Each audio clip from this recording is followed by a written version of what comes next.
Genesis chapter 5, verse 18 and going through verse 32. Jared lived 162 years and begot Enoch. After he begot Enoch, Jared lived 800 years and had sons and daughters. So all the days of Jared were 962 years, and he died. Enoch lived 65 years, and he begot Methuselah. After he begot Methuselah, Enoch walked with God 300 years and had sons and daughters. So all the days of Enoch were 365 years. And Enoch walked with God, and he was not, for God took him. Methuselah lived 187 years and begot Lamech. After he begot Lamech, Methuselah lived 782 years and had sons and daughters. So all the days of Methuselah were 969 years, and he died. Lamech lived 182 years and had a son, and he called his name Noah, saying, "This one will comfort us concerning our work and the toil of our hands, because the ground which the Lord has cursed."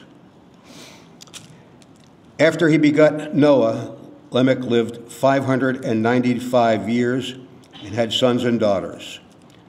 So all the days of Lamech were 777 years, and he died. And Noah was 500 years old, and Noah begot Shem, Ham, and Japheth. Good morning. We give thanks to God because another privilege, another opportunity that He had given to us. And today we will worship Him. I would like to remind everyone that worship is not only praying, not only singing, not only studying His Word. The most important part of worship is tuning our hearts and our minds with the Lord. We can sing, we can pray, we can study His Word. But many people, their hearts and their minds are not tuned with God. I want to read with you Genesis chapter 5, verse 23 and verse 24, because this is our main focus of our study this morning. The Bible says in Genesis chapter 5, verse 23, "So all the days of Enoch were 365 years. And Enoch walked with God, and he was not, for God took him." Shall we go again in prayer? Father, we give thanks because you have given us an opportunity to study your word. We bow down before you. We acknowledge our trespasses, our sins. We ask your forgiveness. Father, we pray that you would make us clean so we can enjoy your word this morning. Father, I rely in your power this morning. May your name be glorified as we study your word. And this we pray in Christ's name. Amen. The title of our message this morning is Walking Consistently with the Lord. In the long genealogy of Genesis chapter 5, filled with the repeated praise, "and he died," one name stands out, and that is Enoch.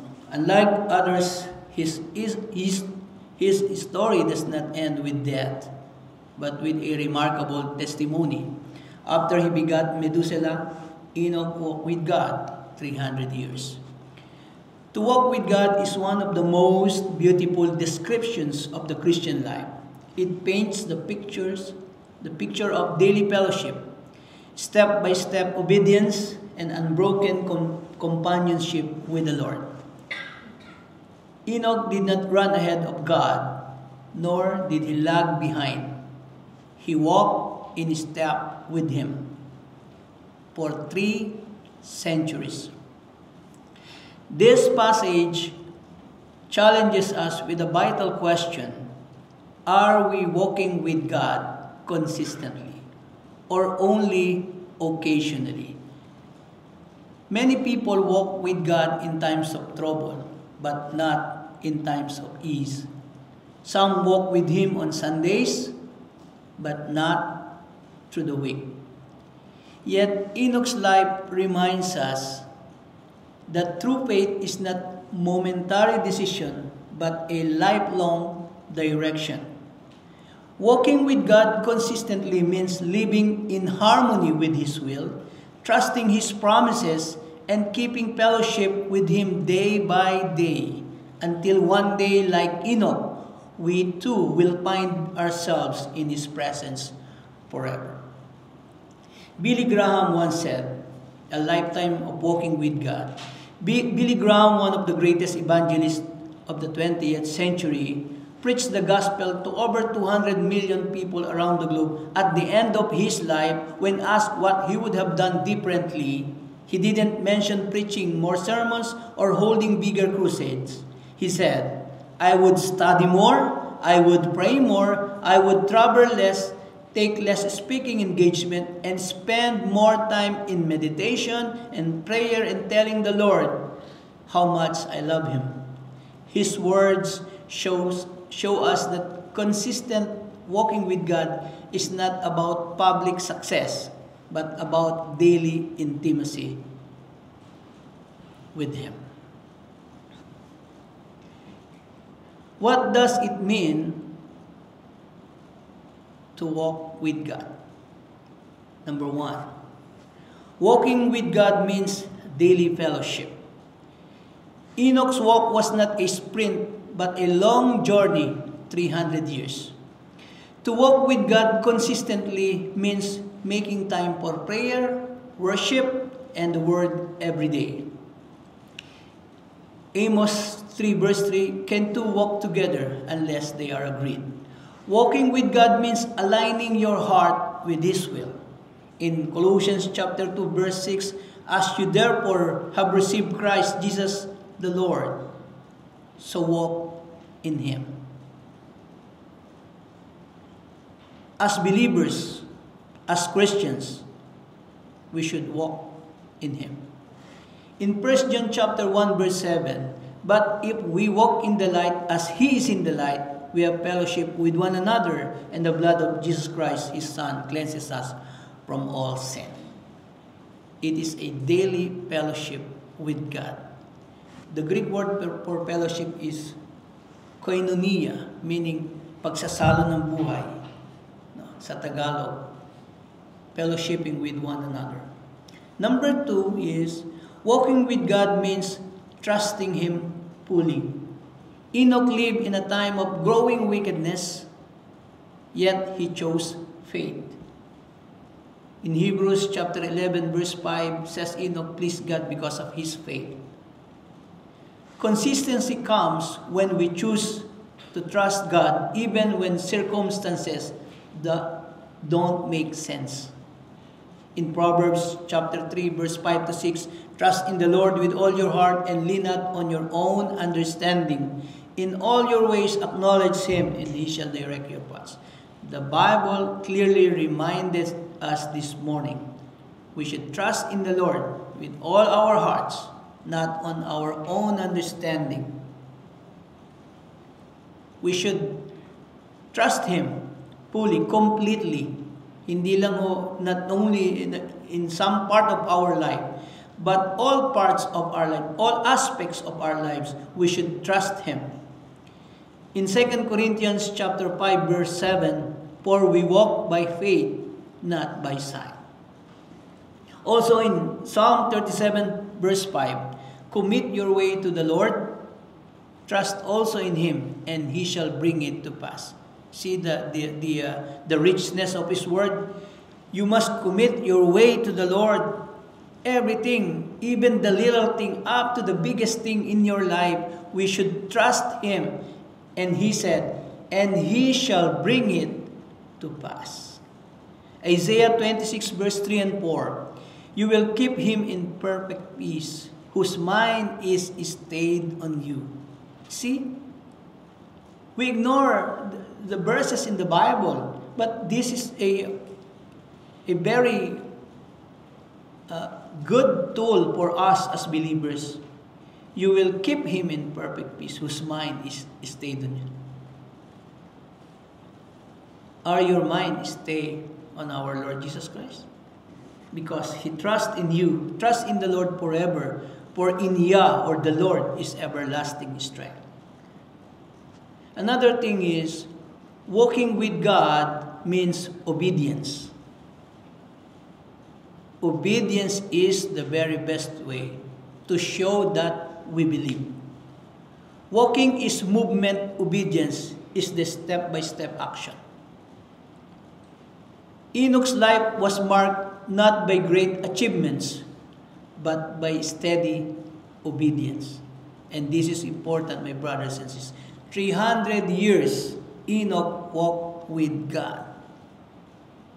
Ilan taon na tayong mananampalataya? 10 years, 20 years, 30 years believers. We should have a steady obedience. Do you know Corrie ten Boom? Faith is the darkest valley. During World War II, Corrie ten Boom and her family hid Jews from the Nazis. For this, she was arrested and sent to a concentration camp. Amid suffering, she continued to walk with God consistently. She later wrote in The Hiding Place, "There is no pit so deep that God's love is not deeper still." Corrie's faith teaches us that walking with God consistently is not limited to good times. Even in bad times, we can walk with God consistently. It carries us even through the darkest valleys of our lives. In Deuteronomy 10 verse 12, "And now Israel, what does the Lord your God require of you? But to fear the Lord your God, to walk in all His ways, and to love Him, to serve the Lord your God with all your heart and with all your soul." Let us fear the Lord. You know, my brothers and sisters, when we fear God, we will walk with Him every day. John 14 verse 15, "If you love me, keep my commandments." If we love Jesus Christ, if we love our God, if we love our Lord, we must keep His commandments. We must keep His words, my brothers and sisters. That's why walking with God means obedience. 1 John chapter 2 verse 6, "He who says he abides in Him ought himself also to walk just as He walked." See?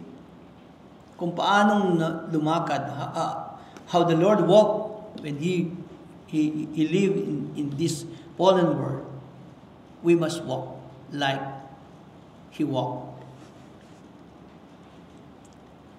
2 John 1:6, "This is love, that we walk according to His commandments. This is the commandment, that as you have heard from the beginning, you should walk in it." Obedience, my brothers and sisters. Number 4, walking with God means living differently. To walk with God consistently, we must be willing to stand apart from the world. We should be separated from the world. But the problem is, many believers live their Christian life as the carnal people. It's so sad. But we as believers, we are mandated to live differently. Enoch was so close to God that God took him without death. Can you just imagine? God took him without death. Why? Because Enoch was so close to God. That's the secret, my brother. Do you want a long life? Of course we do. We want. But how we live is very important, my brothers and sisters. That's why we should live differently. And Enoch walked with God, and he was not, for God took him. Consistency requires setting your priorities on eternal things, not temporary pleasures. Setting your priorities. What is your priority? Young people, what is your priority? What is our priority? Is your priority eternal things? Not temporary pleasures. Romans chapter 12 verse 2, and do not be conformed to this world, but be transformed by the renewing of your mind, that you may prove what is that good and acceptable and perfect will of God. Do not be conformed to this world. Huwag natin silang gayahin. We may enjoy with the world, but that's not the Lord designed Christianity. But be transformed by the renewing of your mind. Transformation begins with the heart and minds, that you may prove what is the good and acceptable and perfect will of God. Ephesians chapter 5 verse 8, for you were once darkness, but now you are light in the Lord. Walk as children of light. Before we converted as believers, we walk in darkness. We are sinners. But now you are a child of God. And the Bible reminds us that we should walk as children of light. You can see the big difference of the believers and the non-believers. But if we walk as they walk, where is now the difference? Nothing. Enoch walked with God despite of wicked things happening in their lifetime.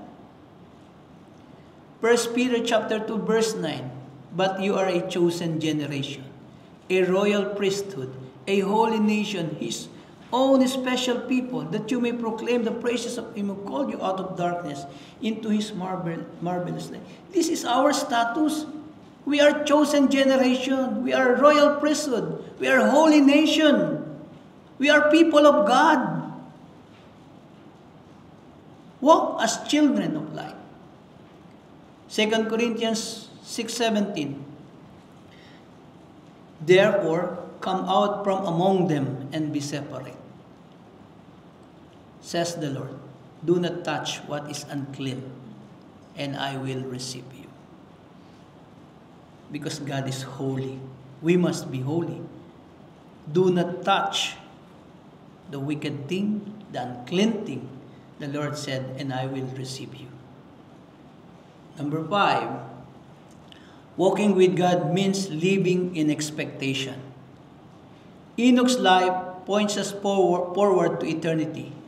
His walk led him straight into God's presence. We must live with expectation. Colossians chapter 3 verse 1 and 2. If then you were raised with Christ, seek those things which are above, where Christ is sitting at the right hand of God. Set your mind on things above, not on things on the earth. See. Hindi mo masama magkaroon ng money. There's nothing wrong with money. But the Bible says, the love of money is the root of all evil. Seek those things which are above, because those things which are above are eternal. But those things which are in our surroundings, all those things are temporal. When you die, wala na. Your money, you invested everything, your millions of dollars and everything, you will live that amount of money. Your beautiful houses, your cars, your phones, your press, everything. This life is temporary. That's why the Lord reminded us that we should set our minds on things above. because that is for all eternity. Even millions of years passed by, it will not stop, because the life that the Lord had given to His children is unlimited, unending life. Consistency grows when we keep our eyes on the eternal reward, not the temporary struggles. Titus chapter 2 verse 13, looking for the blessed hope and glorious appearing of our great God and Savior Jesus Christ. Are we excited? Are we looking for the blessed hope and glorious appearing of our great God and Lord? You know, I'm excited. Are you excited when the Lord comes? Sa alapap, the sky, He will gather all His own. That is His glorious appearing. That's why walking with God is living with great expectation. Philippians chapter 3 verse 20, for our citizenship is in heaven. Oh, you are not only American citizen or Filipino citizen. Your citizenship is in heaven. See, the goodness of God, the blessings of God. Our citizenship is in heaven. We are passing through only in this world. Our citizenship is in heaven, from which we also eagerly wait for the Savior, the Lord Jesus Christ. Romans 8:25, but if we hope for what we do not see, we eagerly wait for it with perseverance. Hebrews 9:28, so Christ was offered once to bear the sins of many. To those who eagerly wait for Him, He will appear a second time, apart from sin, for salvation. Ito na po yung magiging katuparan. That's what it means by walking with God.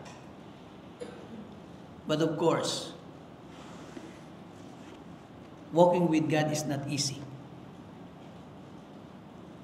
There are so many hindrances in walking with God. Let us go now to our second topic. What are the hindrances in walking with God? Number 1, sin and disobedience. Sin breaks fellowship with God. Like Adam and Eve, sin causes us to hide rather than walk with God. Before, they walked with God. But when they committed sin,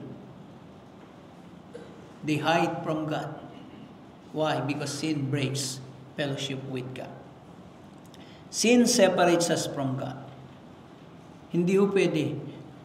Sin cannot be our friend, because sin separates us from God. Isaiah 59 verse 2, but your iniquities have separated you from your God, and your sins have hidden His face from you, so that He will not hear. That's the problem. Our iniquities have separated us from our God.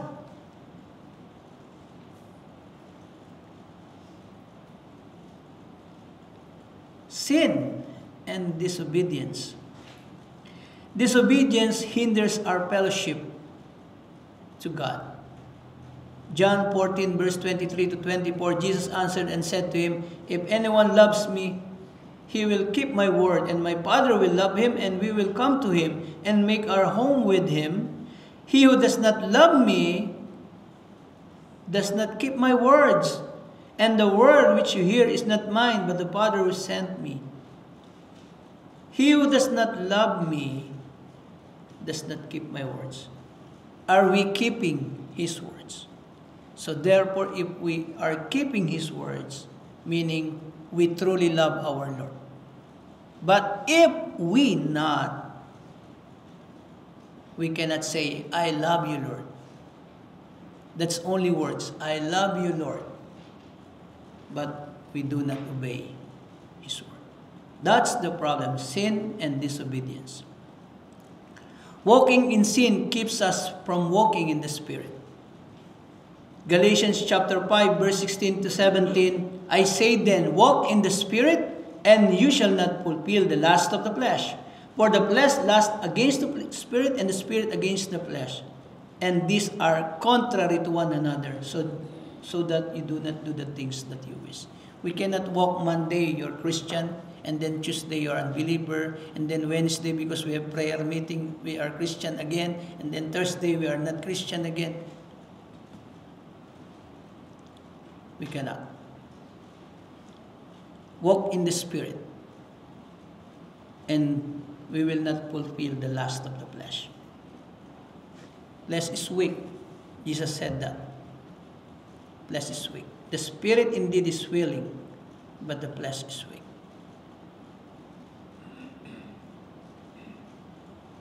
But if we walk in the Spirit, we will not. You know the problem when David committed sin of adultery? David, most of his time is in the tabernacle of God, praying, or sometimes he's in the battle, leading his people. But when he was in his palace, he looked and he saw Bathsheba naliligo, and he said, oh, she's so beautiful.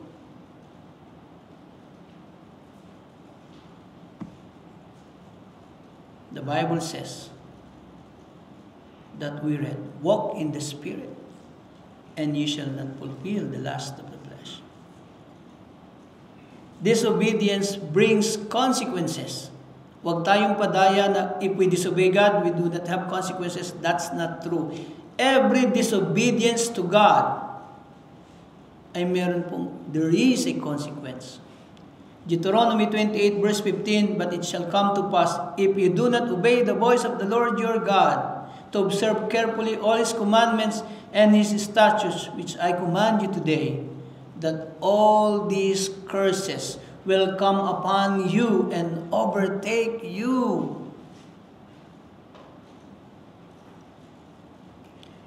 Disobedience brings consequences. Kaya marami tayong problems. That's why the reason why we have so many Christians, they had multiple problems.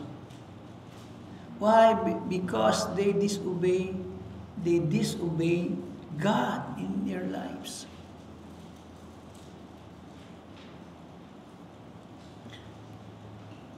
Another hindrance in walking with God, number 2, is love for the world. Being too attached to worldly desires pulls us away from God. Don't too attach with this world and the pleasure of the world. Enoch separated himself from the corrupt world of his day. Walking with God means refusing compromise.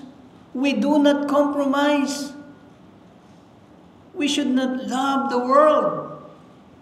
James chapter 4 verse 4, adulterers and adulteresses, do you not know that friendship with the world is enmity with God? Whoever therefore wants to be a friend of the world makes himself an enemy of God. Friendship with the world opposes God.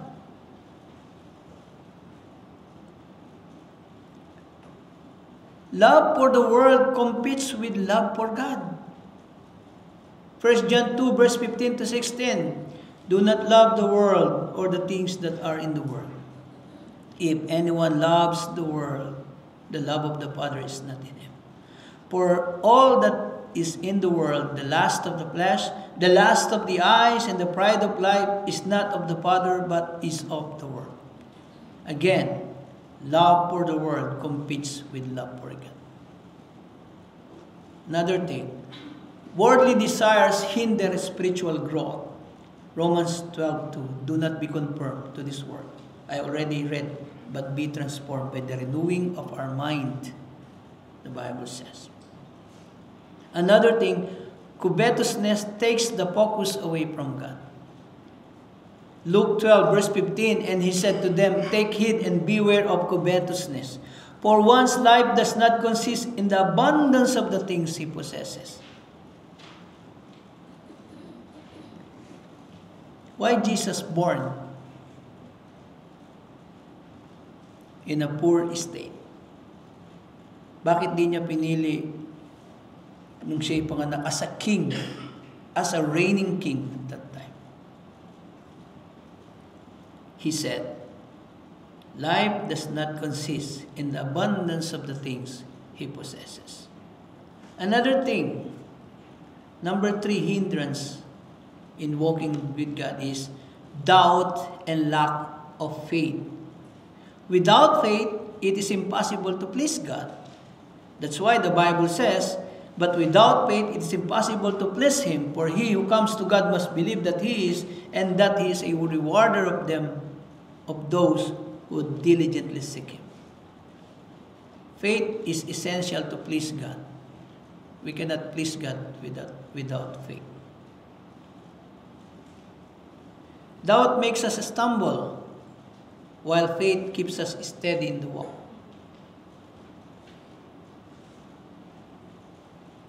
Doubt leads to instability in the Christian walk. James 1:6-8. But let him ask in faith with no doubting, for he who doubts is like a wave of the sea driven and tossed by the wind. For let not that man suppose that he will receive anything from the Lord. He is a double-minded man, unstable in all his ways. Doubt leads to instability in the Christian. When God said one thing,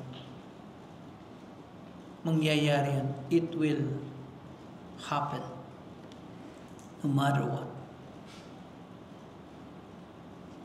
Lack of faith limits God's work in our lives.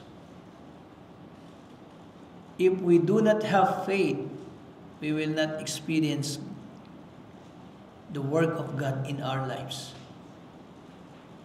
Matthew 17 verse 20, so Jesus said to them, because of your unbelief, for assuredly I say to you, if you have faith as a mustard seed, a very tiny, a very little seed, you will say to this mountain, move from here to there, and it will move, and nothing will be impossible for you.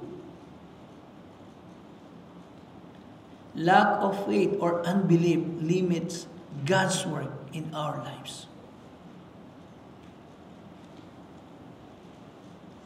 Number 4 hindrance is spiritual laziness or neglect. Spiritual neglect, and that is inconsistency in prayer, inconsistency in worship, inconsistency in scripture. I tell you, my brothers and sisters, if there is a inconsistency in your prayer, in your worship life, in daily reading your Bible, it weakens your walk to God. Definitely, sure thing,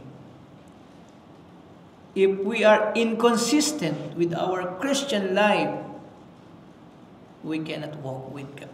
That's why we encourage everyone to please read your Bible, pray every day, worship God. I know all of us are busy. Busy po tayong lahat. No, that's why we do not have time to clean our cars, our trucks. When you check my car, you will say you'll disappoint. But why? Because we're so busy. We're so busy. But that's not the reason na ini-neglect na natin our spiritual walk with God. Sometimes we are so busy with many things in this life. But when it comes to God, very little, very little. It's so sad. We spend 8 hours in our job, in our school, but we cannot spend 10 minutes with God every day. That's the problem for many believers. And how can we walk with God if we neglect our spiritual life? Matthew 26 verse 41.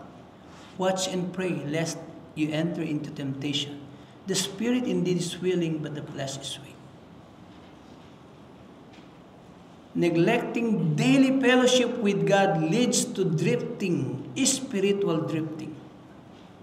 Neglecting God's word leads to weakness. James chapter 1 verse 22. But be doers of the word, not hearers only, deceiving yourselves. For if anyone is a hearer of the word and not a doer, he is like a man observing his natural face in a mirror. For he observes himself, goes away, and immediately forgets what kind of man he was. Are we doers of the word, or are we hearers only? If we are hearers only, we deceive ourselves. Our talk should be our walk. Laziness in prayer and devotion hinders fellowship. 1 Thessalonians 5:17-18, pray without ceasing.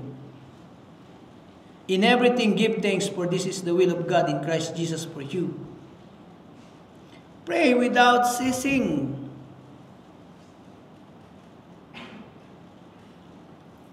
In your 24 hours life every day, kayo na po, you're the only one who can answer with this question. How many percent or how many minutes do you spend time with God in prayer every day for your 24 hours? We sleep 8 hours. We ate 45 minutes every day, 15. Sometimes it takes 1 hour. And we work 8 hours. That's 8, 16, plus 1 hour, 17. You still have 7 hours. On your remaining 7 hours, did you spend time with God in prayer? Did we spend time with God in prayer? The Bible says, pray without ceasing. Spiritual neglect leads to unfruitfulness. Revelation 3 verse 15-16, I know your works, that you are neither cold nor hot. I could wish you were cold or hot. So then, because you are lukewarm and neither cold or hot, the Lord said, I will vomit you out of my mouth. This is the problem. Are you cold or hot in your Christian life? Are we cold or hot in our Christian life?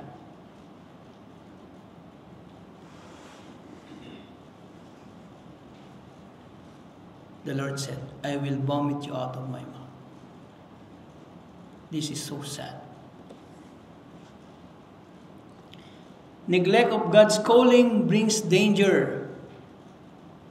Proverbs 6:6-11, go to the ant, you sluggard, consider her ways and be wise, which having no captain, overseer or ruler, provides her supplies in the summer, and gathers her food in the harvest. How long will you slumber, O sluggard? When will you rise from your sleep? A little slumber, a little folding of the hands to sleep. So shall your poverty come on you like a prowler, and your need like an armed man. The Bible, hindi niya pinapayagan ng tamad. Don't be sluggard. Do not neglect God's calling. God's calling is to worship Him. We have time to worship Him every Wednesday and every Sunday. Do not let your week na wala kang pagsamba, wala kang pananalangin, no prayer, no worship, no studying His Word. Do not, my brothers and sisters. Number 5, hindrance is pride and self-sufficiency. Pride says, I can do it without God. Walking with God requires humility and dependence. Pride leads to downfall. Proverbs 16 verse 18. Pride goes before destruction and a haughty spirit before a fall. Bago nawasak, it comes pride first. Before a fall, a haughty spirit first. But you know, my brothers, God opposes the proud. God opposes the proud. James 4:6. But He gives more grace. Therefore, He says, God resists the proud. You know, I'm so happy in our church.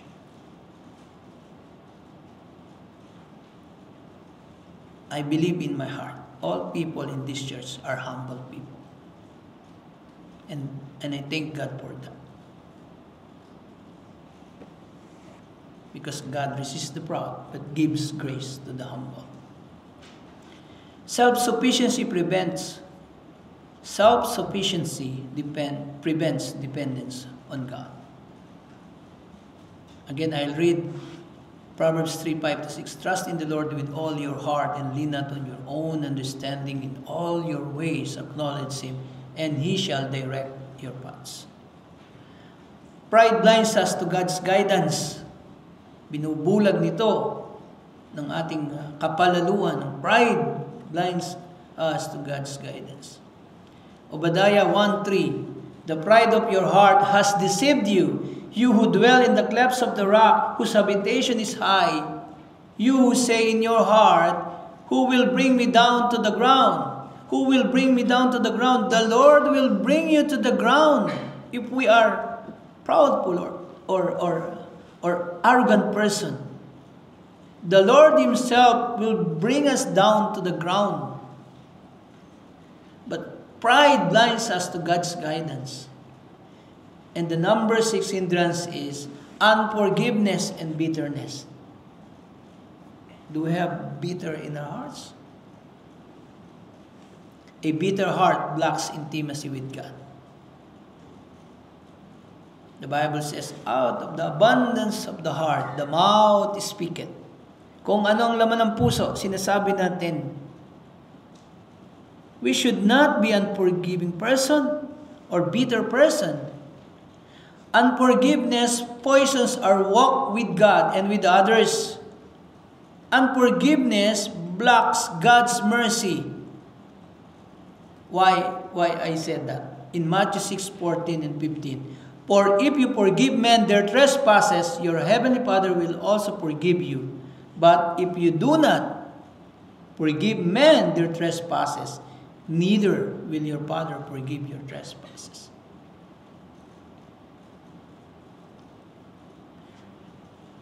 Another thing, bitterness grieves the Spirit of God. Ephesians 4:31-32. Let all bitterness, wrath, anger, clamor, and evil speaking be put away from you with all malice. And be kind to one another, tender-hearted, forgiving one another, and even as God in Christ forgave you. Forgiving one another is very important. Jesus asked by His apostle, how many times should I forgive my brother? 7 times. The Lord says, it's not 7 times. 70 times 7. That's 490 times. You'll forgive your brother in one day. That's so many, 490. If your brother sin against you 491, then there is a reason now not to forgive him. But 490 is too much. But so many of us, alam nyo kaming mga Pilipino, no? The bad attitude, sometimes in many Filipinos, nagtatanim ng galit. There is a hatred in the heart. But the unbeliever should not have a bitterness. Remove everything. The Lord said, love your enemies. Kaya pa natin yun. If you are truly a disciple of Christ, even your enemy, you can love him.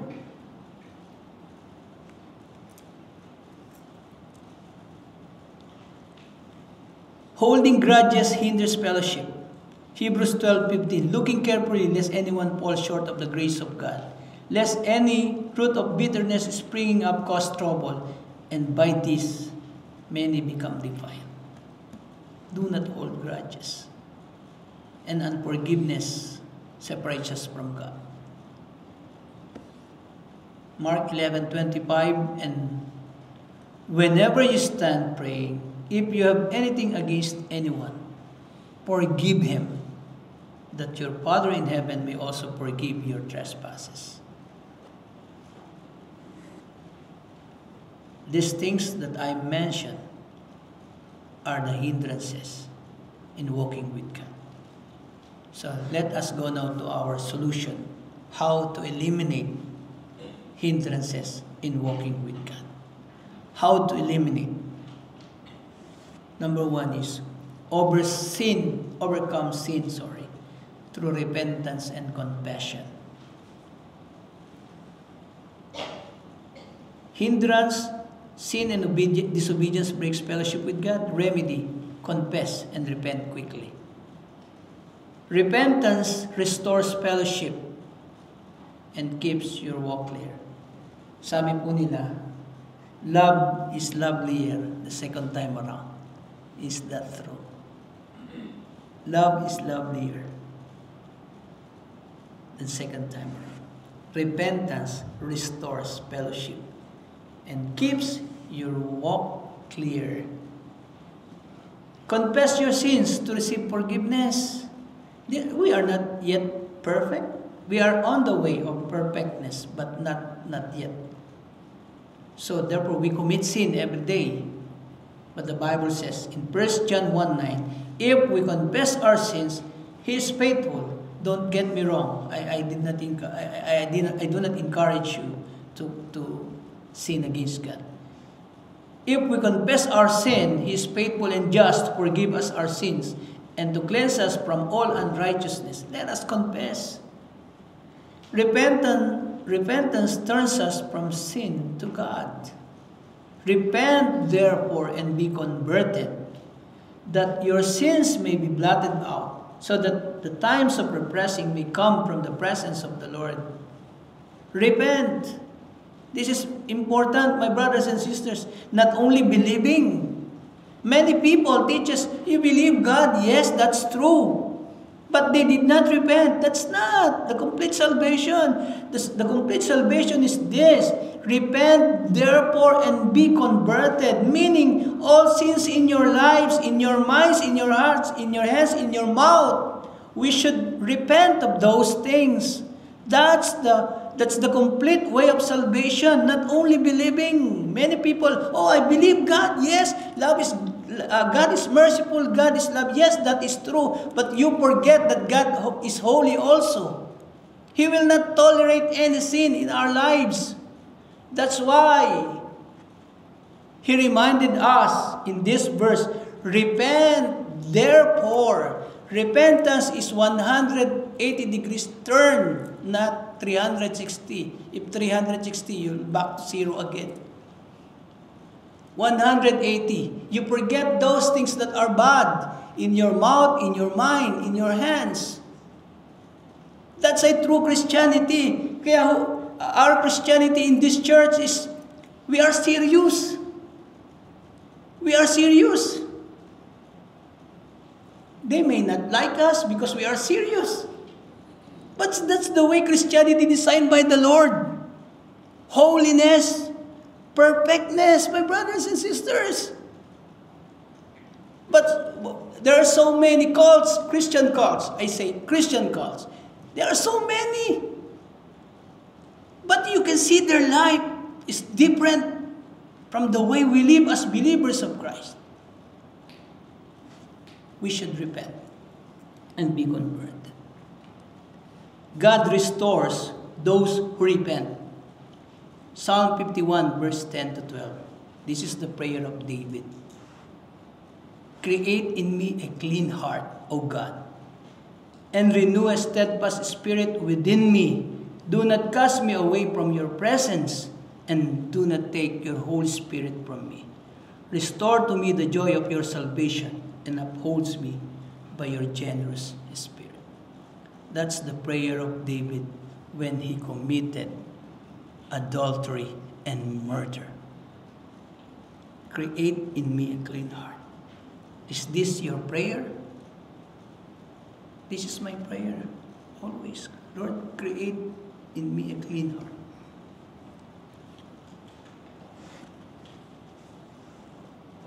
Oftentimes, I talk to my family. I told them, please pray for me every day. Because me, Pastor Ed, Brother Jason, Brother Fidel are the targets of the adversary, the devil. Once we fall, this church will have a big problem. That's why I'm always asking everyone to please pray for our leadership.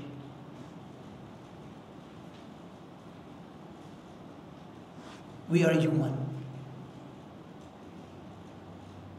We need your prayer. This man is king, known as the man after God's own heart, but he fell into sin. A serious sin, adultery and murder. And he prayed, create in me a clean heart, O God. Turning from sin leads to salvation, of course. 2 Corinthians 7:10, for godly sorrow produces repentance leading to salvation, and not to be regretted, but the sorrow of the world produces death. Godly sorrow. You know, when we ask God for forgiveness, we should have sorrow in our hearts. That's the sign you are truly repenting. No. Kapag naaalala po natin kasalanan, if we remember the sin in the past that we committed and we are still smiling on that sin, there is no yet a complete repentance. A godly sorrow produces repentance leading to salvation.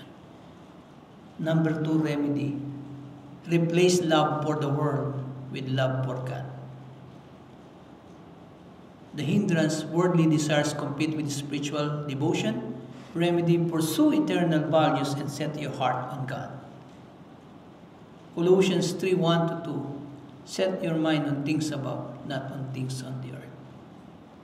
Set our mind on things above. I already shared it to you. Fill your life with worship. Fill your life with service. And fill your life with eternal priorities. Love God above all else. Do you love God? Do we love God? Jesus said to him, you shall love the Lord your God with all your heart, with all your soul, and with all your mind. This is the first and great commandment. We should love our God. That's why the Lord warns us that we should not have other gods before Him. Why? Because He is a jealous God. We should love Him the most. Hindi ho yung girlfriend, not your girlfriend, not your boyfriend, not your wife, not your husband is your first love. Our first love should be the Lord, our God, our Maker. And we should love Him with all our hearts, with all our soul, and with all our mind. Seek God's kingdom first. We know this verse. Seek first the kingdom of God and His righteousness. Sometimes we sing this verse. Seek first the kingdom of God and His righteousness, and all these things will be added to you. Set your heart on God, not the world. 1 John 2, verse 15-16. Do not love the world or the things in the world. If anyone loves the world, the love of the Father is not in him. It's not in him. Delight in God rather than worldly things. Delight in God rather than worldly things. Psalm 37, verse 4. This is one of my favorite verses in the Bible. Psalm 37, verse 4. Delight yourself also in the Lord, and He shall give you the desires of your heart. Masaya ba tayo? Are you happy being a believer? Are we happy being a Christian? Are we delight ourselves in the Lord? If that is so, the Bible says, and He shall give you the desires of your heart. Number 3, remedy is strengthen faith through God's Word. Doubt and lack of faith weakens the walk. Build faith by hearing and obeying God's Word. You must consistently read, meditate, and act on the Holy Scripture. Faith comes by hearing God's Word. Romans 10:17, so then faith comes by hearing, and hearing by the Word of God. And alam nyo, when we heard the Word of God, the glorious gospel of the Lord Jesus Christ, then faith comes. Huwag ko kayo magsasawa na makinig ng salita ng Diyos. Huwag kayong mapapagod. Do not be tired in hearing the Word of God, because this Bible is our spiritual food. This is our spiritual. God's Word is the foundation of faith. God's Word is very important. When Jesus tempted by Satan, in Matthew chapter 4, He said, it is written in Matthew 4, man shall not live by bread alone, but by every word that proceeds from the mouth of God. That's the remedy. We should strengthen our faith through His Word. That's why we encourage everyone. Please read your Bible. When you wake up in the morning, just get your Bible and read your Bible before anything else. Faith grows through meditation in God's Word.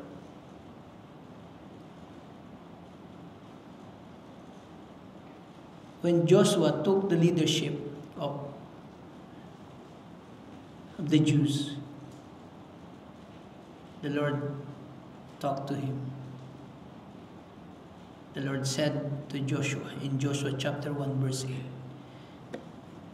this book of the law shall not depart from your mouth, but you shall meditate in it day and night.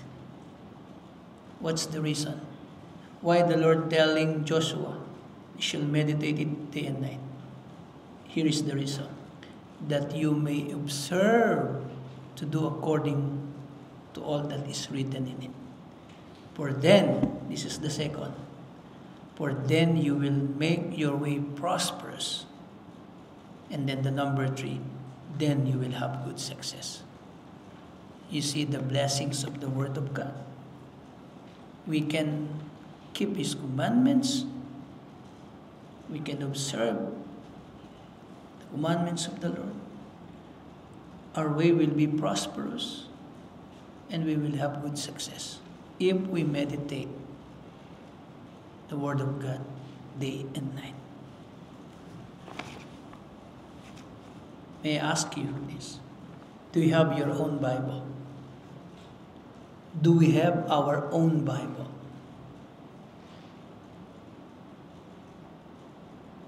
So many believers, they don't have their own Bible, but they have their own expensive cell phones, but they do not have Bible. That's the problem of Christianity today.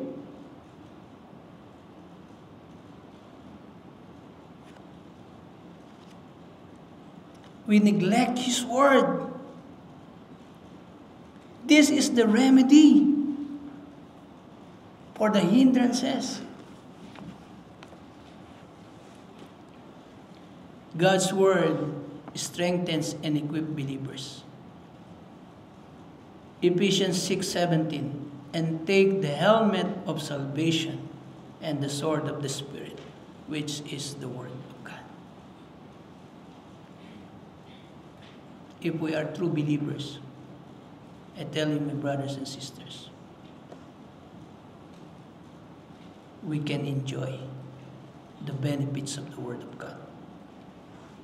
Helmet of salvation, meaning when you wear a helmet, it protects your mind and it protects your brains.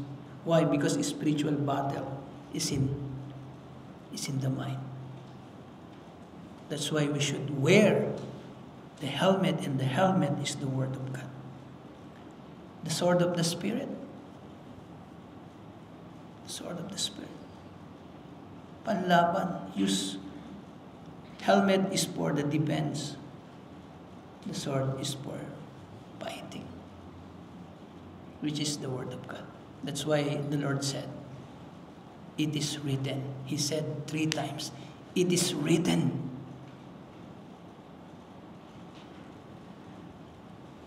Do you know Hudson Taylor? Hudson Taylor is the pioneer missionary to China. Walked with God through a life of complete trust.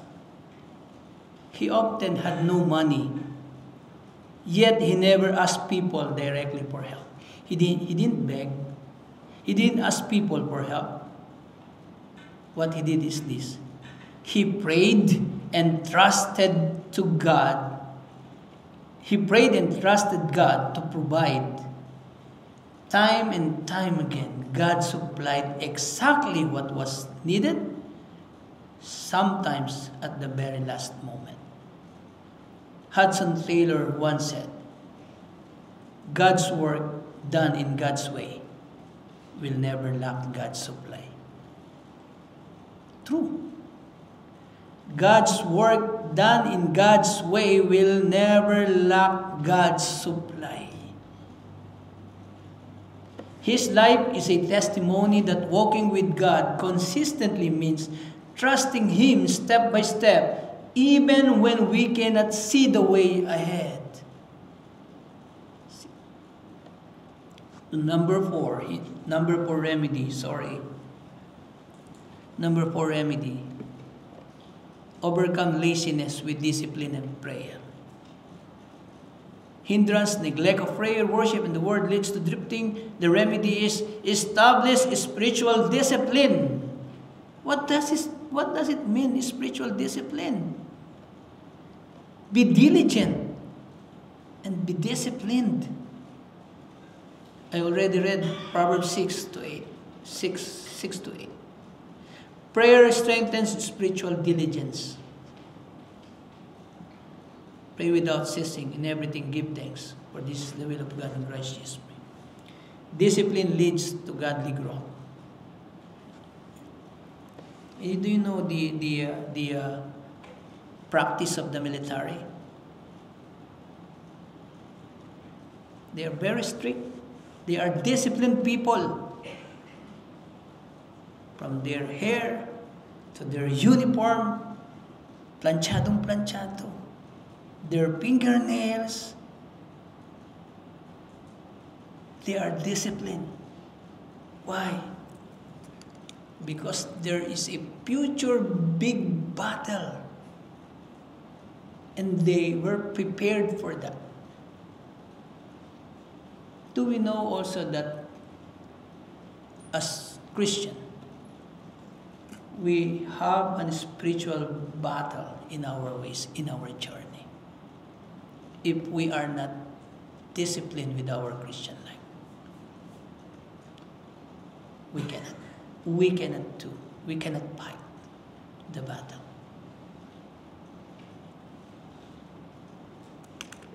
We should discipline ourselves. It's very important, my brothers. I tell you, this is very important. More than half of my life, I'm believers. I saw the importance of a disciplined life.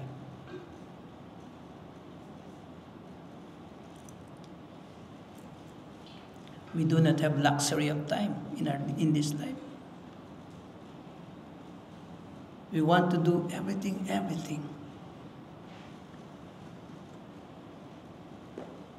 Hebrews 12:11. Now no chastening seems to be joyful for the present, but painful. Nevertheless, afterward it yields the peaceable fruit of righteousness to those who have been trained by it. See? Afterward, it yields the peaceable fruit of righteousness to those who have been trained by it. Do not be lazy in service to God. Do not be lazy. Not lagging in diligence, fervent spirit, serving the Lord. Romans 12:11. I think I'm in the second of the last. Sorry. Defeat pride with humility. That's the remedy. We should be humble. James 4:6, but he gives more grace. Therefore he says, God resists the proud, but gives grace to the humble. Humility brings honor. It brings honor, humility.